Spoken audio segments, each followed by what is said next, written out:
Yo ayo, ayo, ayo pasti kita mampu. Dengan si bakul UKM naik kelas. Dengan si bakul koperasi tetap jaya. Pastikan kita memang istimewa.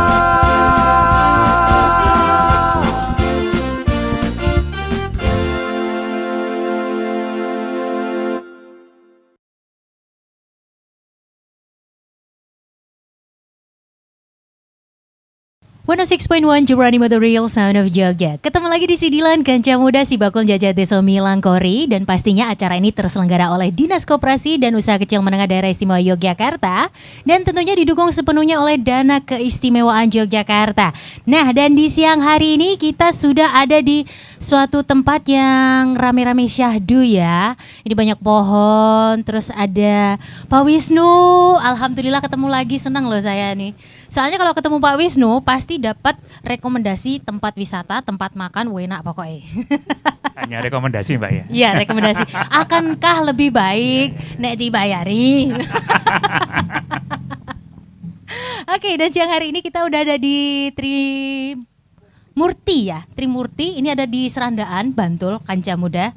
Nah, yang jelas siang hari ini kita bakal membahas banyak sekali tentang potensi-potensi yang ada di daerah ini. Nah, kebetulan juga hari ini sudah ketemu lagi sama Mbak Rika. Assalamualaikum Mbak. Waalaikumsalam. Sehat? Nggak diajak makan-makannya? Oh, boleh. Pak Wisnu nanti di list juga nje. Diagendakan secepatnya. Waduh, saya listnya akeh. Dan kemudian siang hari ini selain ada Mbak Rika, terus juga Pak Wisnu, kita juga ada Mas Ardian, ada Pak Agus juga. Iki sing duwe nggone kene. Nah, mungkin kayaknya enak langsung aja deh kenalan sama Pak Agus sama Mas Ardian juga. Dan mungkin bisa dijelasin ke Kanca Muda kita ini lagi ada di mana, karena ini tempatnya menarik sekali ya. Ada bangunan tua di belakangnya, terus di sekitaran sini konon kabarnya ada sungai juga nggih, Pak? Di sini sore hari ini kita berada di Kedhe Nyawiji, merupakan salah satu bagian dari destinasi Bendo Nyawiji, merupakan destinasi yang baru kita rintis di Trimurti ini. Mudah-mudahan nanti semakin berkembang karena destinasi Bendo Nyawiji ini juga didukung oleh warga masyarakat di sekitar sini.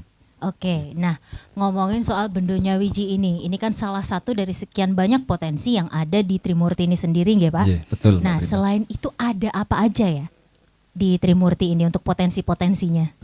Jadi Trimurti ini merupakan salah satu desa yang sangat spesifik, mungkin berbeda dengan desa-desa lain yang ada di Bantul maupun di Yogyakarta. Karena di Trimurti ini sebagian besar lahan wilayahnya merupakan lahan pekarangan penduduk. Jadi kita hanya memiliki lahan pertanian atau sawah itu kurang lebih 5% dari luas wilayah Trimurti yang sekitar 600-an hektar, itu sawahnya itu hanya sekitar 30 hektar. Oke. Sehingga masyarakat kami itu masyarakat wong desa tapi tidak punya sawah, jadi tidak bisa mencangkul. Sehingga karena keterbatasan lahan pertanian tersebut, maka di Trimurti masyarakat kami banyak yang bermata pencaharian di non pertanian. Dalam arti di sini banyak kegiatan UMKM, home industri, kemudian juga kuliner, kerajinan dan sebagainya. Itu merupakan potensi unggulan kami selain potensi wisata yang bisa kami kembangkan tadi. Ngomongin soal makanan nih Pak, apa aja sih yang jadi khas daerah sini? Untuk Trimurti sebenarnya banyak sekali potensi unggulan makanan. Kita di sini ada yang namanya mie letek. Nah, ini salah satu produk mie letek yang sudah di dalam bentuk kemasan. Mie letek itu mie yang warnanya itu pucat, makanya dinamakan letek. Tapi rasanya lezat itu. Itu biasanya disajikan di warung-warung pada sore hari hingga tengah malam. Ada yang dalam bentuk mie goreng, ada mie rebus, kemudian kadang-kadang bersama dengan nasi menjadi magelangan dan sebagainya. Itu satu-satunya pabrik mie letek itu ada di Bendo ini, di kampung Bendo ini, masuk wilayah Kelurahan Trimurti. Tapi kalau untuk warung-warung kulinernya itu tersebar di penjuru Bantul, bahkan mungkin di IY. Itu Oke. salah satu unggulan kami juga. Kemudian yang lain kita di sini sebagian besar masyarakat atau hampir semua lahan pekarangan itu memiliki tanaman kelapa. Kelapa. Anjing. Oke. Jadi seperti Iya, di iya, sekitar iya. sini banyak Iya terlihat sih. pohon kelapa. Sehingga kelapa itu juga menjadi satu produk unggulan di Trimurti karena semua bagian dari tanaman kelapa itu bisa dimanfaatkan mulai dari akar, batang, daun sampai buah, sampai kulitnya itu semua bisa dimanfaatkan.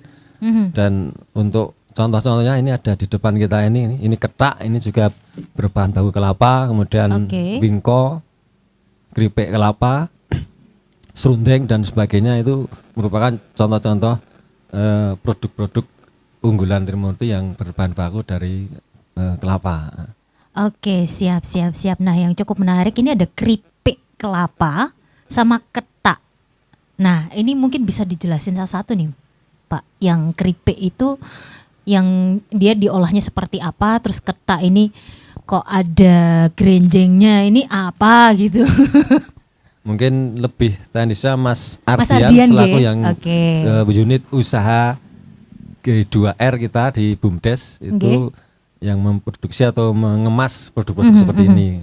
Oke, monggo Mas. Terima kasih atas waktunya. Perkenalkan saya Ardian, saya dari BUMDes Trimurti, Lestari namanya. Mhm. Kami juga di bawah BUMDes itu ada G2R, G2RT. Ini bentuk bimbingan binaan dari Prof. Rika.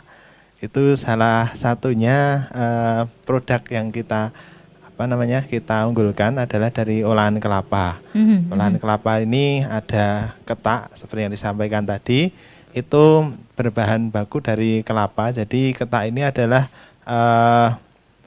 minyak kelapa. Nah, pada waktu proses pembuatan minyak itu ada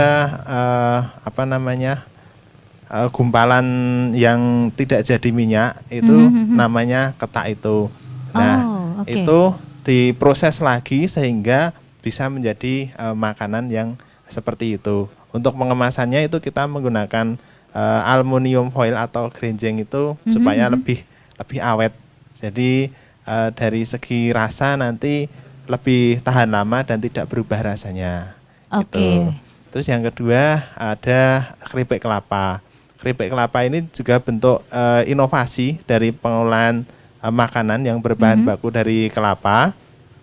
Ini terbuat dari kelapa muda, itu diiris terus digoreng. Namun prosesnya itu kita keringkan dulu. Jadi bukan langsung dari kelapa digoreng, tapi ada proses pengeringan sehingga keripik ini bisa lebih awet dan meminimalisir minyak yang ada di kelapa tersebut. Oke, berarti untuk keripiknya ini dikeringkan dulu, terus itu Iya. kayak ada semacam tepungnya gitu nggih? Oh iya, itu inovasi. Ada yang dibalut tepung, ada yang asli kayak gitu. Oke, Iya. siap. Itu tadi baru makanan ya, Kanca Muda Iya. potensinya sudah luar biasa. Ada mie letek, ada produk olahan kelapa. Nah, Pak Wisnu, Mbak Ranganto. Jadi gimana Pak dengan potensi yang seperti ini? Dulu itu awalnya gimana ceritanya si Desa Trimurti ini akhirnya terpilih untuk dikembangkan atau bekerja sama dengan Dinas Koperasi ini? Jadi Trimurti ini salah satu bagian dari desa planner Nggih. yang kita jalankan dengan bermitra dengan Bu Rika ya, dengan spirit G2R Global Gotong Royong Tetrapreneur. Tapi nanti yang apa itu G2R biar porsinya Bu Rika. Tapi kami melihat di Trimurti dengan segala potensi dan kekasannya, karena di Trimurti ini strategis ya. Di sisi baratnya itu berbatasan langsung dengan Kali Progo. Jadi dan di lokasi ini sepertinya dijadikan destinasi unggulan yang sekarang lagi dikembangkan oleh teman-teman Kelurahan Trimurti ini sebagai bagian dari konteks Desa Mandiri Budaya. Jadi kebetulan selain statusnya planner, Trimurti ini juga berstatus desa mandiri budaya. Dan sebenarnya kalau dari aspek strategis, kelurahannya saja di pinggir jalan Selandaan Bantul ya, di pinggir jalan provinsi, dan ini menunjukkan bahwa sebenarnya dari potensi ekonomi ini Trimurti bisa mengambil poin yang cukup penting nantinya apabila kemudian dikembangkan secara kreatif dan sinergis dengan G2R. Apalagi sekarang pilarnya kan tambah 3, dari planner ada wisata, budaya, kemudian prima. Ini kemudian sinergisitasnya yang ingin diharapkan nanti dalam beberapa tahun ke depan desa atau kelurahan Trimurti harus bisa kreatif mendesain program-program kegiatan yang membuat bukan membuat semakin tergantung dengan katakanlah alokasi DAES, tapi bisa membuat kegiatan yang spiritnya itu investasi. Jadi investasi untuk pengembangan desa Trimurti ke depan secara kreatif seperti apa. Katakanlah membangun rumah produksi, Bu Rika nanti bisa dijelaskan. Rumah produksi bagi produk-produk unggulan Trimurti biar produksinya itu enak, produksinya itu layak, produksinya itu kreatif, produksinya unggul, kemudian kemasannya juga bagus, kemudian potensi untuk dipasarkan secara mengglobal. Tadi nanti Bu Rika bisa menilai. Ini yang kemudian kita lihat dari selain potensi budayanya yang juga cukup banyak. Di sini aja ada makam kunonya juga Pak Lurah ya, di dekat masjid tidak jauh dari sini beberapa. Dan di sini juga ada situs Omah Bubrah ini yang sekarang ini. Kemudian di samping tidak jauh juga ada Kali Progo, nanti banyak orang mancing. Kemudian di seberang Progo itu juga ada destinasi-destinasi yang sebenarnya kalau bisa ditangkap ini menjadi pintu gerbang ke Kulon Progo alternatif. Dari dalam konteks spirit budaya juga bisa, dari spirit wisatanya juga kalau dikembangkan ini juga cukup menjanjikan sebenarnya dengan diintegrasikan dengan produk-produk unggulan ini. Ini yang kemudian menjadi pertimbangan kami mengapa kemudian Trimurti kita tunjuk sebagai salah satu kelurahan planner, dan kemudian statusnya meningkat di tahun depan sudah menjadi kelurahan mandiri budaya ya Pak ya. Ya ini yang mungkin nanti Pak Lurah juga bisa bercerita nanti skemanya produk-produk yang akan dikembangkan apa, kemudian skema-skema yang nanti akan dijalankan seperti apa, dan sepertinya kalau saya lihat Pak Lurah akan menggandeng BUMDes untuk kemudian mengglobalkan produk-produk yang ada di depan meja ini yang sebenarnya kalau di ini kayak ketak ini kan biasa, tapi bisa dikemas dengan aluminium foil yang menarik kayak ya, saya mikirnya coklat ya tadi. Iya, sama. Kan? Ya, kemudian isinya juga mirip-mirip coklat. Gitu. Kalau rasanya kemudian jadi dari cita rasa lokal bisa mengglobal. Ini yang kemudian yang pengen kita harapkan Trimurti nantinya dengan ya katakanlah kalau kita nanti dari pemerintah daerah bisa memberikan alokasi BKK kepada Trimurti, ya bisa menggunakan sebagus-bagusnya untuk investasi.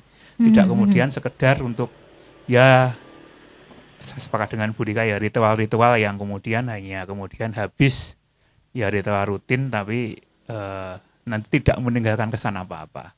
Ya minimal nanti kita berharap Pak Lurah bisa bersinergi dengan banyak pihak Pak Lurah, dengan lintas sektoral, dengan kolaborasinya. Jujur nanti kami juga tidak akan melepaskan untuk mengembangkan Trimurti ini menjadi salah satu destinasi unggulan di wilayah Bantul bagian barat. Sepertinya itu. Oke, dan ngomongin soal Trimurti ini sendiri nggih Pak, ini tahun ketiga sebenarnya Bu Rika. Tahun ketiga. Tahun ketiga dari ya? versi, kalau dari versi pendampingannya Bu Rika. Oke, di tahun ketiga ini dari Pak Wisnu sendiri, apa yang bisa Pak Wisnu lihat gitu kan, maksudnya untuk progresnya, dinamika yang terjadi selama proses dengan G2RT ini gitu.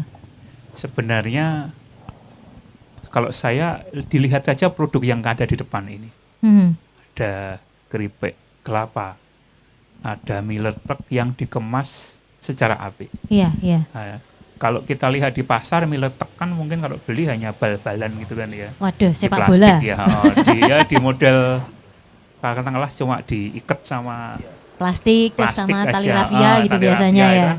Tapi di sini dari kemasannya aja sudah eksklusif. Sebenarnya kita pengen produk-produk lokal yang ada di manapun termasuk Trimurti ini kemudian bisa di-branding dan dikemas secara lebih indah. Mhm. Biar kalau kemasannya biasa kan kalau Burika ya ini segmentasinya sekitar. Tapi kalau dikemas secara bagus, nah saya pengennya nanti produk-produk ini tidak hanya ada di pasar-pasar tradisional, tapi bisa ke galeria kami. Kalau Burika bisa dipromosikan sampai luar negeri, kerjasama dengan dubes mana sehingga produk-produk unggulan yang ada di sini memang benar-benar nanti bisa ya, tesnya lokal, tapi jangkauannya tidak hanya sampai di Trimurti saja, tapi bisa lebih besar. Jadi Mbak bisa lihat ya ini kan sudah cukup bagus ya. Tinggal nanti kalau ini maju mungkin kalau yang belum punya PIRT ya ada PIRT-nya, belum punya halal ya bisa disupport dengan halalnya dan kita punya support di aspek itu sehingga yang dibantu ini nanti benar-benar produk tidak hanya pelatihan selesai prung tapi pendampingannya benar-benar mumpuni, apa yang kurang kemudian kita bantu dari 6 aspek. Apakah itu produksinya, apakah itu kelembagaannya, SDM-nya, kemudian literasi keuangan, pemasaran hingga IT-nya ini mestinya nanti teman-teman yang di Burika ini bisa melakukan treatment kepada teman-teman di BUMDes atau kelompok G2R ini nanti bisa ke arah sana nantinya ke sana. Oke, baik. Nah, ini tadi juga udah di-mention ya sama Pak Wisnu. Mbak Rika, mungkin sebelum kita nanti tanya-tanya lebih banyak lagi ya, tentang G2RT yang sudah dari tadi tuh sempat disebut-sebut berapa kali. Nah, ini mungkin buat Kanca Muda yang mungkin barusan nonton si Dilan juga, bisa dikasih sedikit gak sih gambaran tentang G2RT? Ya. Tadi penekanannya sedikit gitu ya, udah hafal ya. Kalau banyak juga nggak apa-apa. Jelasinnya 2 jam soalnya. Baik, terima kasih Mbak Prita. Setuju tadi yang disampaikan oleh Pak Wisnu, Pak Lurah juga Pak Adrian. Global Gotong Royong Tetrapreneur ini salah satu inovasi birokrasi sebetulnya yang itu dipelopori oleh Pemda DIY. Dan ini merupakan salah satu program yang diusung lintas dinas ya Pak Wisnu ya. Jadi artinya seperti yang disampaikan Pak Wisnu tadi, potensi di Trimurti ini kan banyak begitu. Dan salah satu model di dalam program Desapreneur itu adalah model G2RT. Sehingga ruhnya dari G2RT ini adalah bukan hanya di prenernya ya Pak Wisnu ya, tetapi juga ikut mengungkit budaya, kemudian wisata, kemudian prima atau keluarga dan wanitanya sehingga ini bisa betul-betul menjadi salah satu ikon. Kalau di G2RT itu targetnya adalah ikon. Kenapa ikon? Karena ikon ini nanti yang akan meluas ya. Jadi kita punya satu strategis single entity. Single entity ini akan memudahkan pasar untuk melihat dari sekian banyak produk, entah itu produk wisata, entah itu produk barang, gimana sih mereka bisa melihat seperti branding dunia itu kan dia hanya mempunyai satu single entity, tapi bawahnya itu banyak sekali begitu. Yeah. Nah ini yang perlu masih terus diedukasi bersama G2RT bahwa kebersamaan gotong royong itu seperti itu dalam ekonomi. Bagaimana? Karena kalau potensinya cara masak dan sebagainya itu udah pinter-pinter. Ini sudah terintervensi oleh Dinas Koperasi dari sekian tahun ya Pak Wisnu ya. Sehingga sekarang ini sebetulnya tinggal melejitkan gitu ya. Melejitkan dengan strategi yang itu global. Nah G2R Tetrapreneur ini salah satu model yang komprehensif atau utuh. Bukan hanya endingnya produknya, tetapi justru yang utama adalah masyarakat atau manusianya. Sehingga ada beberapa tahap yang ini tahapnya bukan kemudian tahap 1 kemudian ke tahap berikutnya kemudian yang tahap satunya itu ditinggal dan seterusnya tidak, tetapi merupakan akumulasi. Kebetulan Trimurti sudah masuk Tetra 3 atau tahap pengembangan ya, pertumbuhan pengembangan maju, sudah tahap maju begitu. Artinya ketika Trimurti di Desapreneur itu pada tahap maju, Trimurti sudah menyelesaikan hingga Tetra 3. Walaupun demikian Tetra 1 2-nya tetap bareng-bareng. Nah, Tetra 1 itu apa? Namanya Tetrapreneur ya. Jadi global gotong royong itu adalah nafas kearifan lokal gotong royongnya yang mau kita kebawa ke level global. Caranya bagaimana dengan Tetrapreneur. Tetrapreneur ada 4, Tetra 1 sampai 4. Tetra 1 itu rantai wirausaha, kemudian ada pasar wirausaha, Tetra 3-nya kualitas wirausaha, kemudian yang terakhir adalah merek wirausaha. Nah, di Tetra 1 inilah yang sebetulnya sumbu utamanya yang itu terus-menerus diperhatikan bersinergi dengan 4 pilar dari Mandiri Budaya. Karena di Tetra 1 ini 2 kegiatan utamanya adalah produk unggulan ikonik ya Pak Adrian, kemudian juga pembentukan orangnya, yaitu ada yang namanya unit, tadi sudah disebutkan Pak Adrian, unit usaha di bawah BUMDes, namanya unit G2R Tetrapreneur, di bawahnya ada yang namanya tim 17, terdiri dari 17 orang. Dan 17 ini merepresentasikan fungsi-fungsi kerja bagaimana berwirausaha, bagaimana berbisnis ala gotong royong. Sehingga yang dijual bukan cuman produknya, tapi dalam tanda kutip wonge yo didol. Begitu. Bagaimana gotong royong itu bukan sekedar bersih-bersih lingkungan, bukan hanya sekedar pada saat ada yang meninggal, tetapi bisa loh kita angkat ke level ekonomi. Nah, ini yang terus diusahakan oleh Desapreneurnya di Skop. Oke. Nah, Mbak Rika ataupun Pak Wisnu, sebenarnya untuk kriteria apa sih sebuah desa itu nantinya akan cocok dengan sistem yang 1, 2, 3 dan seterusnya tuh apa yang menjadi kriterianya? Baik, kalau di model G2R Tetrapreneur dia organik ya, karena di Skop sendiri itu sudah hampir 15 desa binaan yang dengan model G2RT ya Pak Wisnu ya. Dan itu walaupun meski sama-sama model G2RT, masing-masing implementasi G2RT di masing-masing desa itu juga berbeda-beda. Jadi kalau misalnya pendekatan bisnis konvensional itu kan saya memberikan ilustrasi ya Mbak Prita. Contohnya ada departemen pemasaran, departemen keuangan, departemen produksi dan seterusnya. Pemilihan frasanya itu adalah departemennya, artinya kebendaannya, begitu. Artinya di situ secara ekstrim begitu ya. Kalau kamu nggak perform, kamu nggak bisa kerja, out, keluar, gitu. Nah di G2RT itu tidak. Di G2RT tidak ada departemen, tidak ada hierarki. Yang ada adalah fungsi kerja persis seperti gotong royong yang kita memimpin diri kita sendiri untuk melakukan hal yang terbaik yang bisa kita kontribusikan untuk kepentingan yang lebih luas. Jadi di G2RT itu tim 17-nya ada fungsi memahami produk. Di SK-nya Pak Lurah itu fungsi memahami produk. Jadi bukan departemen produksi gitu, bukan. Memahami produk, memahami operasi, memahami pesaing, sehingga yang dimunculkan sisi humanistiknya. Jadi drillingnya Desapreneur dengan model G2RT itu sangat abstrak. Yang dikejar itu manusianya, karena kebanyakan program intervensi itu kebanyakan ya bukan semua, pada umumnya mengecilkan arti sesungguhnya dari manusia.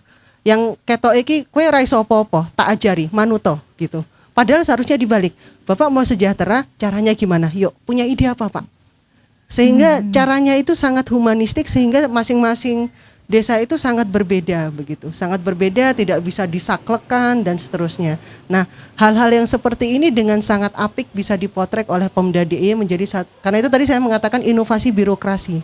Karena kan biasanya kalau birokrasi itu dikejarnya hal yang nyata ya.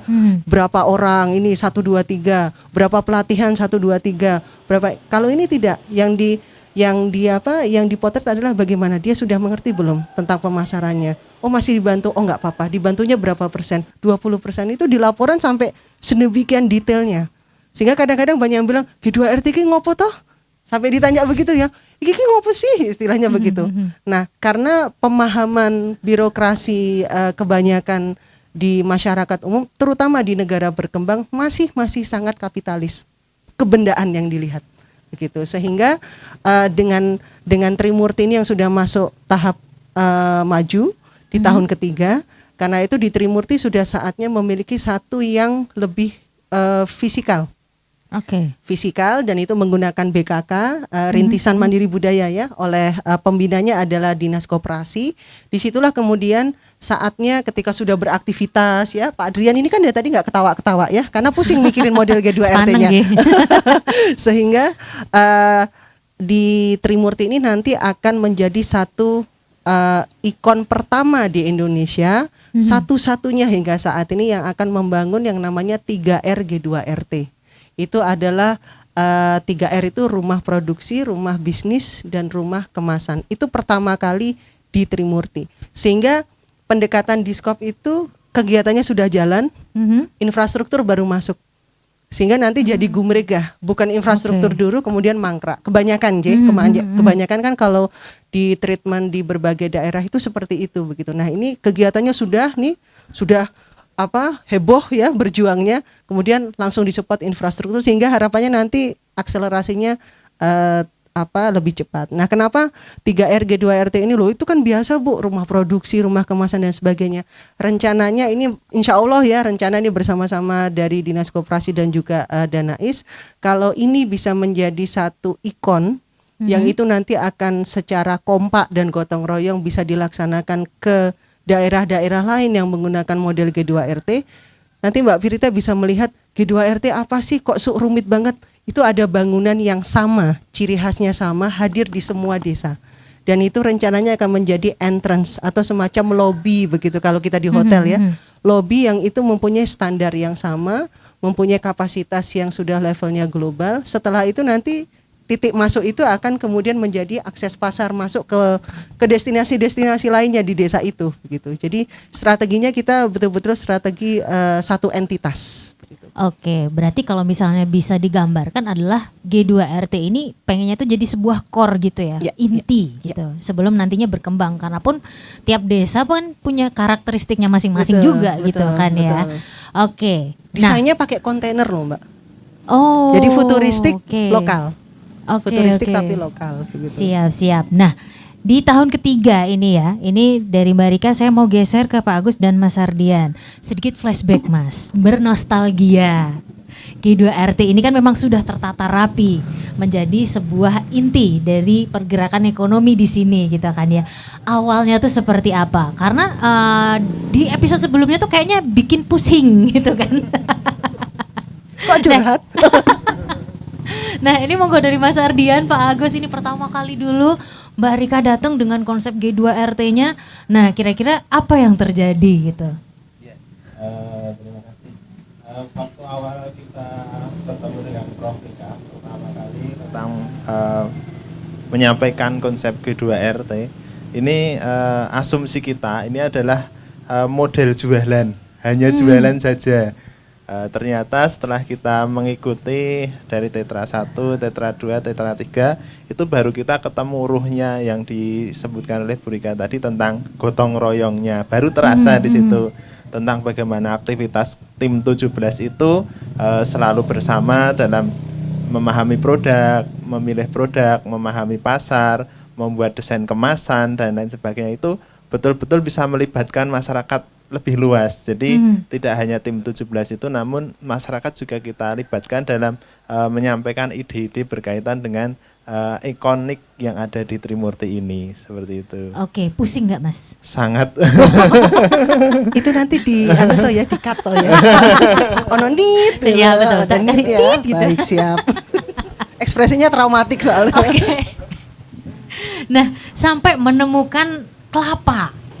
Ini historinya seperti apa ini? Yeah. Atau memang karena ini memang sudah established ada di sini, karena memang kalau misalnya Kanca Muda ya jalan-jalan ke sini, tiap rumah itu pasti punya yang namanya pohon kelapa. Nah, apakah karena itu ataukah mungkin lewat perundingan yang cukup alot dulu nih sampai menentukan kelapa sebagai sebuah ikon di sini gitu? Mungkin untuk secara filosofis ke Pak Lurah bisa menyampaikan. Ini Mbak Berita ini, jadi pohon kelapa seperti saya sampaikan tadi itu ada di hampir setiap pekarangan warga masyarakat.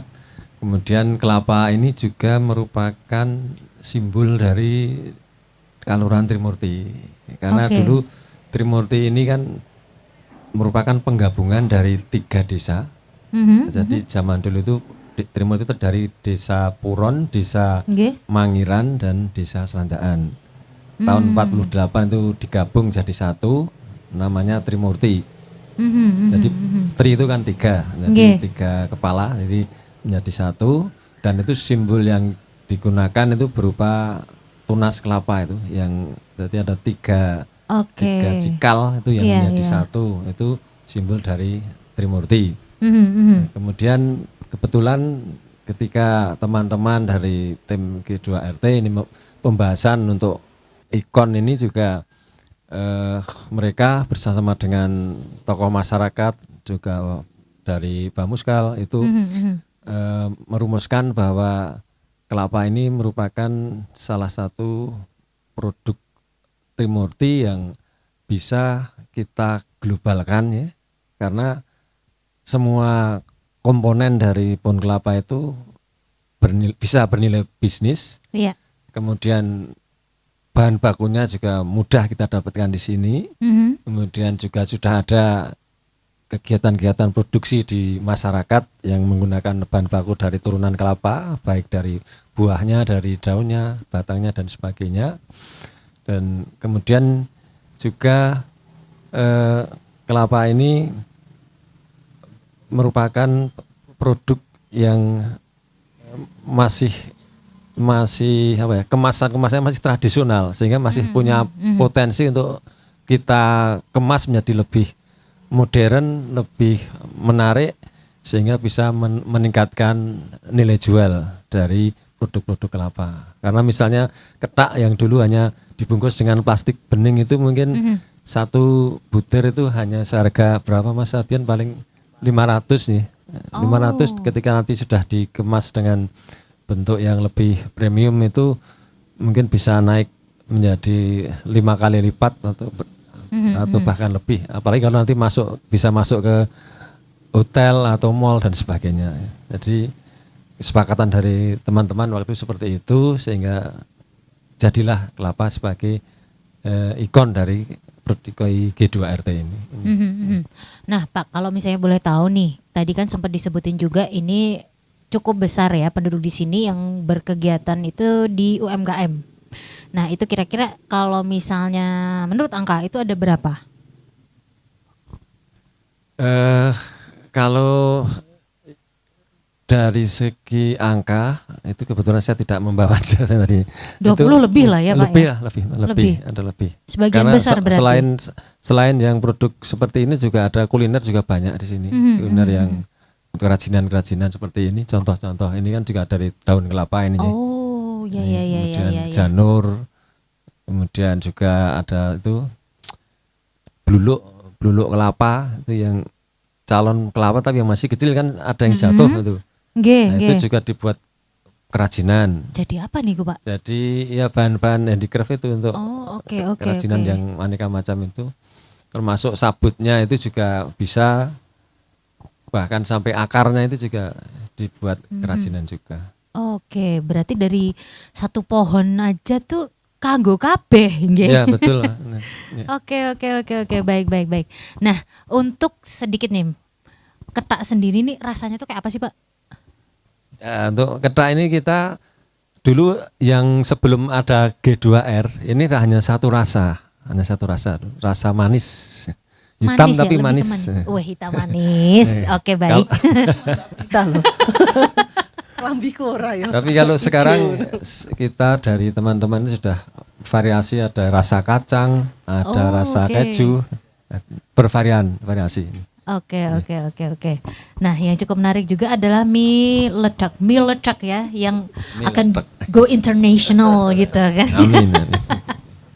Nah, ini ada sentranya Pak di sini. Ada. Pabriknya itu di sini. Oh, pabriknya di sini. Pabrik mie ledaknya itu di Kampung Bendo ini, di Pedukuhan Bendo ini. Kurang lebih 200 meter dari sini. Dan itu bisa dikunjungi? Bisa.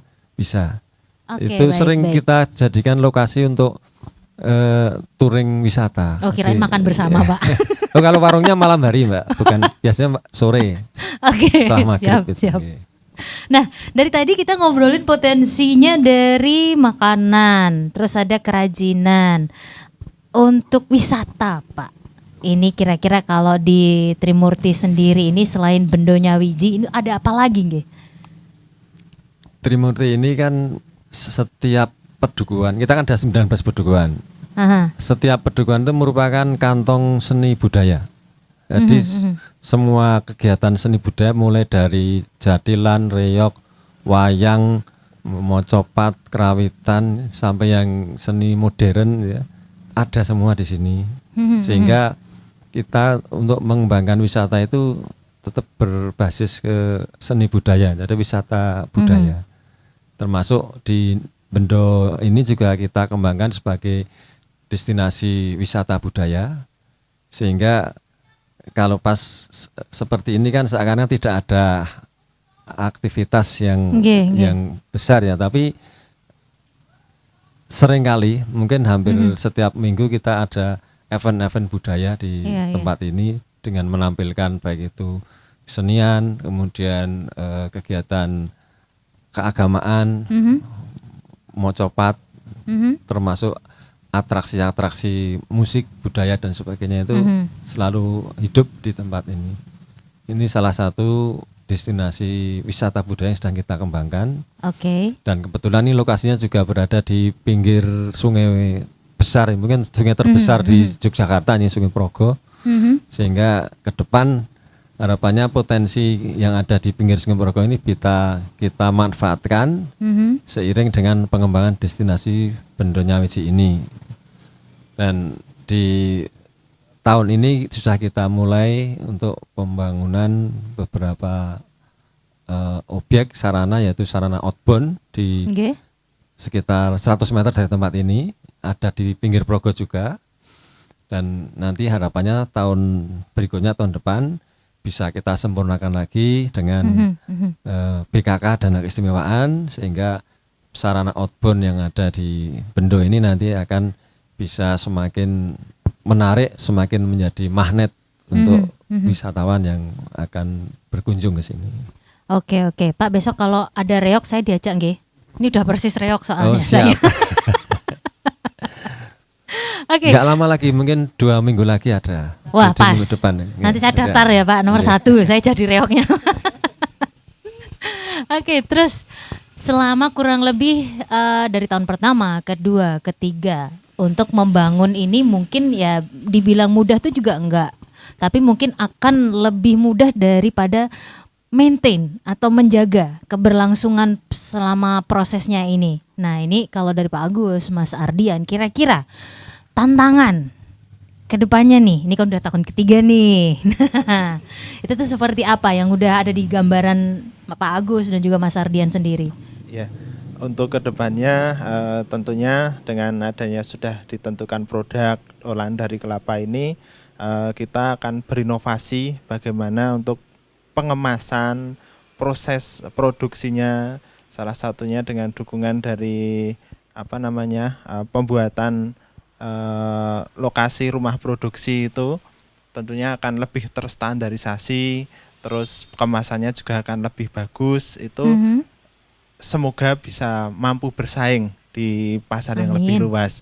Jadi sehingga nanti produk-produk Trimurti ini bisa, harapannya tidak hanya di nasional tapi bisa di internasional seperti itu. Amin. Nah, kalau tadi ini kan udah curhatannya Pak Agus sama Mas Ardian. Mbak Rika, selama mendampingi teman-teman yang ada di Trimurti ini, itu seperti apa sih progresnya gitu? Baik, tadi saya sampaikan dinamika tiap desa berbeda begitu ya. Nah, kebetulan Trimurti ini salah satu desa yang sangat-sangat rapi, memang sudah rapi begitu. Jadi cara bekerja mereka itu sangat korporat ya. Saya masih ingat itu pada saat pertama kali itu mulainya kan pada saat pandemi ya Pak Adrian ya. Pak Lurah juga kan langsung dipimpin juga oleh Pak Lurah pada saat pandemi, sehingga kan ada keterbatasan pertemuan secara fisik begitu. Jadi kita sedang gagap bagaimana kita menyesuaikan, di depan mata ada COVID dan seterusnya. Nah, Trimurti ini salah satu desa yang komunikasinya langsung shifting atau perpindahan dari offline ke online-nya itu cukup cepat ya. Kalau saya pribadi menilainya sangat cepat banget ya. Saya masih ingat satu-satunya rapat yang ada moderatornya di WhatsApp grup itu cuma Trimurti. Oh, oke. Sehingga penentuan ya, tapi yang paling ribet memang Trimurti juga yang menentukan ini. Kalau yang lainnya tuh udah langsung tek tek tek tek tek gitu ya. Trimurti itu bisa rentetannya akeh banget gitu ya. Kemudian tetapi sedemikian kompleksnya itu bisa terurai satu persatu dengan komunikasi yang rapi di WhatsApp grup. Jadi saya ingat sekali, cuman sekali TOT ya, Pak Lurah juga hadir di situ ya, Pak Adrian. TOT yang harus dilakukan ini itu begitu selesai, bukan selesai begitu saja, bergerak, langsung bergerak begitu. Dan itu saya dan teman-teman di tim pendamping, wah ini Trimurti luar biasa ya. Jadi bagaimana semua bisa menempatkan posisinya masing-masing. Kemudian di komunikasi di WhatsApp group. Ini cuman di WhatsApp group ya. Moderatornya kemudian begini, ada notulensi dan sebagainya. Sehingga persis seperti apa yang dicita-citakan oleh G2RT, manusianya itu ketika kita melihat itu menjadi aset kapital, itu tidak mungkin dinominalkan dengan biaya apapun juga ya, dengan cara yang begitu itu. Nah ini dari Trimurti. Kemudian itu yang pertama ya. Ini gebrakan-gebrakan Trimurti ya yang mungkin saya harapkan bisa dicontoh bukan hanya oleh desa G2RT, tetapi juga desa-desa yang sedang berkembang dan yang mendengar ini. Komunikasi itu sangat penting. Kemudian yang kedua, bagaimana juga pimpinan dari Trimurti ini juga bisa melihat secara visioner. Karena tadi ya pembangunan 3R G2RT ya, yang nanti akan menjadi, kalau Pak Wisnu menyampaikan, menjadi kawasan ekonomi baru begitu ya Pak Wisnu, kawasan ekonomi baru dari Trimurti, yang menerima konsep 3R G2RT itu yang pertama juga Trimurti gitu. Jadi bisa melihat karena bangunannya itu sangat futuristik ya. Jadi menggunakan kontainer, tetapi di situ banyak unsur kelapanya juga menempel. Dan kenapa kontainer, ada filosofinya, salah satu silaturahim penghubung antar negara itu kan dengan saling bertukar kontainer itu. Ya itu yang pertama. Kemudian yang kedua, bagaimana kontainer itu juga sangat fleksibel, bisa disusun ke atas, semi permanen dan tidak mahal dan seterusnya. Namun dampaknya itu bisa memberikan futuristik yang itu menjadi ikon bagaimana bergeraknya G2RT. Dan di Trimurti ini mulai dari pimpinan, kemudian mulai dari kelembagaannya termasuk BUMDes dan masyarakatnya itu cukup kompak. Walaupun memang mungkin dalam aspek penjualannya dan seterusnya ya masih terkendala dengan percetakan kemasan yang kemudian akhirnya jatuh. Seperti ini kan, ini lebih mahal kemasannya ya. Karena nyetaknya cuma 10 gitu ya. Nah, ini tadi ngobrol sambil kita menunggu persiapan tadi dengan Pak Wisnu, oh itu bisa dengan BKK dan seterusnya. Artinya segala sesuatunya itu bisa diselesaikan jika komunikasi itu tertata. Begitu juga dalam konsep G2RT. Tetra 1 itu adalah komunikasi internal desa. Tetra 2 sampai 4 itu adalah komunikasi pasar. Di Tetra 2 itu ada komunikasi pasar non kompetisi. Di situ bagaimana mitra-mitra mengkomunikasikan produk-produk G2RT ini ke pasarnya masing-masing. Contoh analoginya adalah misalnya Mbak Prita datang nih, tadi yang katanya mau ngelamar jadi apa tadi Mbak? Reok.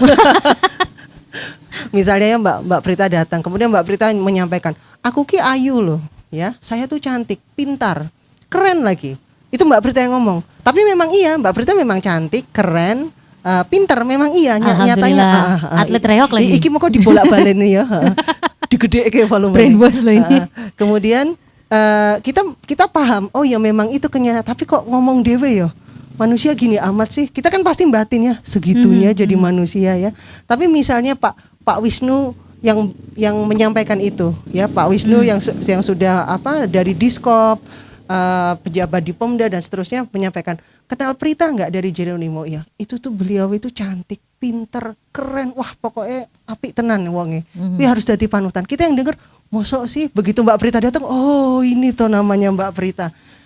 Itu adalah konsep Tetra 2. Jadi yang ngomong bukan pemilik produk, tapi yang bicara akademisi, yang bicara dari birokrasi, yang bicara dari partner-partner yang punya branding besar. Wih, branding sebesar itu tapi istilahnya memuji proses bisnis dari G2RT, Trimurti dan seterusnya. Itu nuansa pasar itu juga akan beda dalam penerimaannya. Dia akan lebih natural. Oh iya ya, bagus deh kayaknya Trimurti. Yang bilang siapa? Oh Bapak Gubernur. Yang bilang siapa? Oh Pak Wisnu dan seterusnya.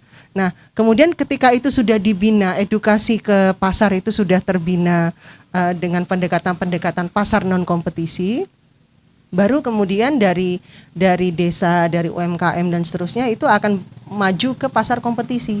Jadi jangan baru dibina sekali ditinggal kemudian dicolke langsung masuk ke pasar kompetisi. Yang itu dia berhadapan, contoh analogi anak TK yang baru mulai menapak ketemu sama mahasiswa yang sudah punya pemikiran kompleks ya, uang sakunya juga lebih banyak dan masalahnya seterusnya. juga banyak. Masalah juga banyak. Curhat ini ya. Nah itu aku dosen nih, mau masuk mahasiswa bermasalah ting ya. Sehingga ini menjadi bukan tidak mampu. Jadi sering sekali salah kaprah, UMKM tidak bisa bersaing, UMKM tidak bisa, bukan UMKM tidak bisa bersaing, pasarnya yang tidak adil. Jadi ketika sesuatu yang itu tidak kompatibel diadu, itu nggak bakalan menang, nggak usah diadu juga kita udah tahu di atas kertas kira bakalan menang, orang bakalan kepilih. Sehingga ada mekanisme di Pemda DIY ini bersama di Dinkop juga pasarnya juga harus dilatih. Jadi bukan cuman si pembuat, si pemilik produk yang dilatih, pasarnya itu juga harus diedukasi karena dalam bisnis supply demand itu yang menjadikan suatu transaksi ekonomi terjadi. Lah cuman yang dilatih cuman senggawe terus tekan harganya jangan sampai mahal. Kemasannya bagus terus gitu. Pasarnya santai-santai, nggak mau jelek ya. Nggak mau nggak konsisten, kadang asin, kadang ini nggak mau, lama pakai PO. Saya maunya sekarang. Manja gitu loh pasarnya. Nah ini yang harus hadir di Indonesia khususnya. Kenapa? Karena pemainnya itu 99.9 itu UMKM. Pasar jangan manja gitu loh. Jadi pasar harus mau menunggu. Belum ada ya Pak? Iya karena kita lagi sedang ada oke saya tunggu. Kalau ada teleponnya harus punya sikap yang sampai sebegitunya. Mungkin tidak semua produk ya, tetapi ada produk-produk yang itu kita bisa nunggu begitu. Nah kalau ini lama-lama sudah menjadi ada pembelinya di pasaran kompetisi kan otomatis akan terkuatkan juga sehingga dia akan menjadi mahasiswa juga, akan jadi kuat siap masuk ke pasar kompetisi. Nah, kegiatan Tetra 1 2 3 ini juga tidak akan sia-sia kalau kata Pak Wisnu tadi, tidak membekas ya Pak Wisnu kalau tidak diikat dengan kebijakan yang namanya pasar kebijakan, yaitu di Tetra 4. Disitulah hadir Danais, BKK, pendampingan dinas dan seterusnya. Tapi kalau masyarakatnya itu masyarakat yang dibina dan masyarakat luas itu tidak ikut teredukasi dengan pendekatan G2RT, ya kita cuman gini-gini aja rutinitas kegiatan, program, laporan, LPG selesai, tapi tidak betul-betul yang namanya kalau kata Bapak Gubernur saat audensi tahun 2018 G2RT, saya titip G2RT bukan mengentaskan angka kemiskinan, entaskan kemiskinan. Itu amanah yang betul-betul sangat dalam ya filosofi Bapak Gubernur ya. Ora perlu angka nih, kemiskinannya tolong diangkat. Itu kan luar biasa. Kalau angka gampang aja. Danais sebar-sebar ya Pak Wisnu ya, sebar-sebar, disebar ke masyarakat dan seterusnya, kemudian diukur. Oh, udah sejahtera angka ya. Tetapi kalau kemiskinan itu kan berarti manusianya.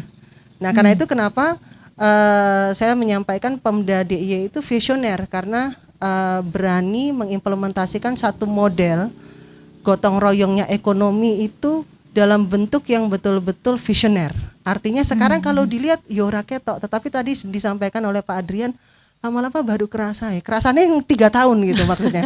Nah ini kan kadang-kadang agak bentrok dengan pencapaian-pencapaian yang secara birokratif ya. Ini mana, itu mana, kok belum ada semua. Nah ini juga kita coba jembatani sebisa mungkin sehingga bisa memahami posisinya seperti apa. Tapi dari masyarakat juga betul-betul harus keangkat betul dan seterusnya. Oke. Nah yang cukup menarik di sini tadi tentang komunikasi. Komunikasi itu penting katanya gitu kan ya. Nah ini dari Pak Agus, Mbak Rika dan juga Mas Ardian. Masalah komunikasi ini ketika maksudnya dari Mas Agus, Mas Ardian sampai ke bawahnya itu gimana mengkondisikannya tuh? Mungkin bisa jadi life hacks buat teman-teman yang lagi nonton si Dilan gitu kan ya. Karena emang kalau kita ngomongin komunikasi itu krusial, basic dan sangat krusial gitu kan. Monggo.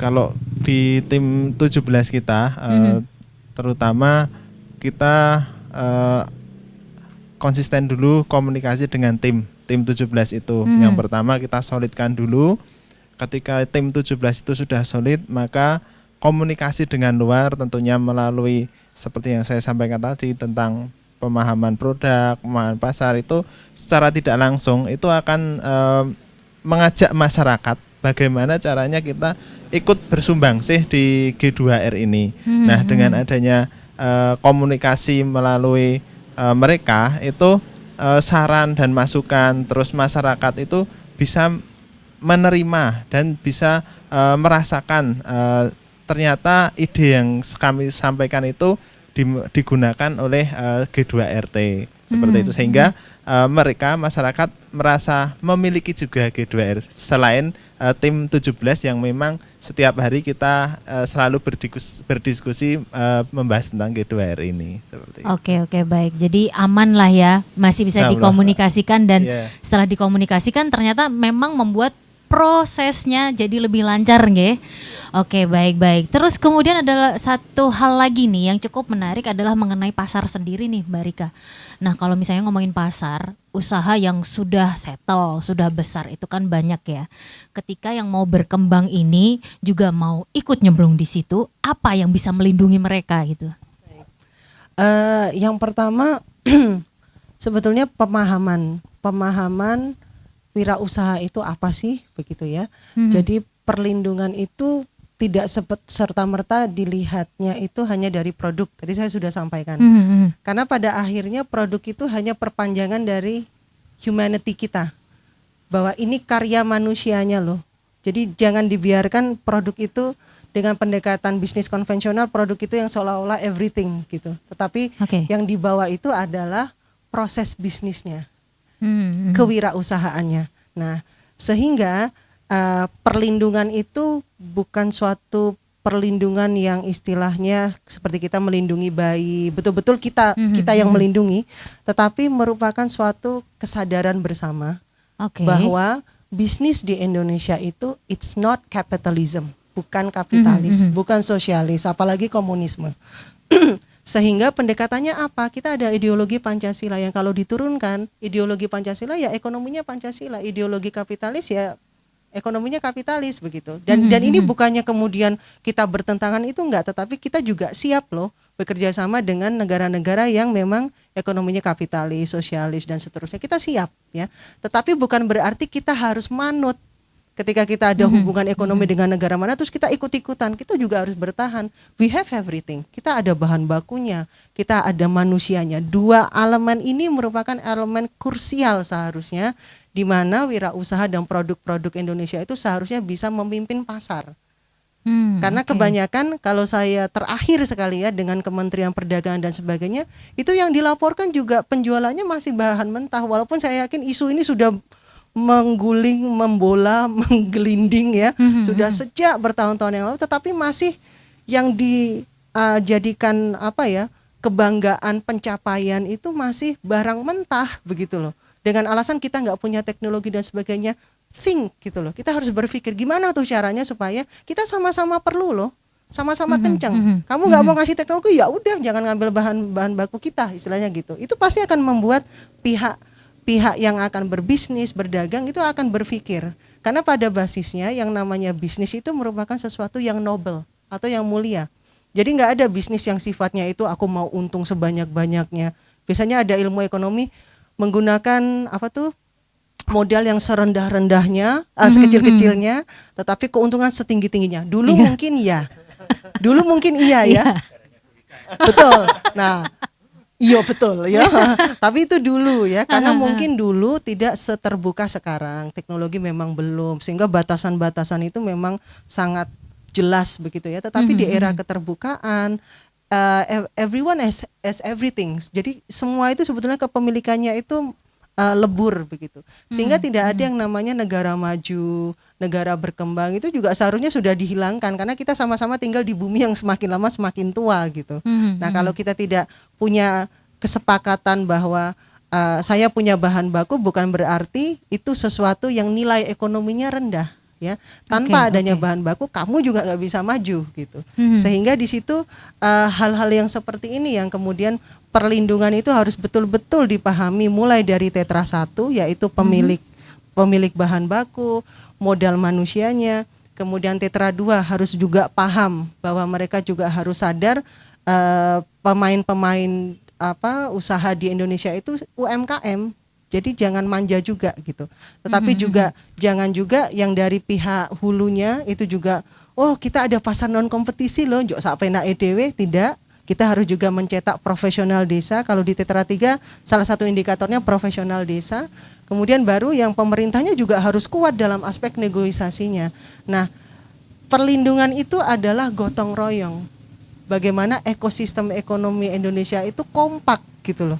Kalau itu enggak ya cuman slogan-slogan aja, yuk kita bantu UMKM dan seterusnya. Tapi ketika katanya sekian triliun misalnya ya, sekian triliun itu dialokasikan untuk UMKM berdaya dan seterusnya. Ini yang kita dengar secara keseluruhan di nasional begitu ya.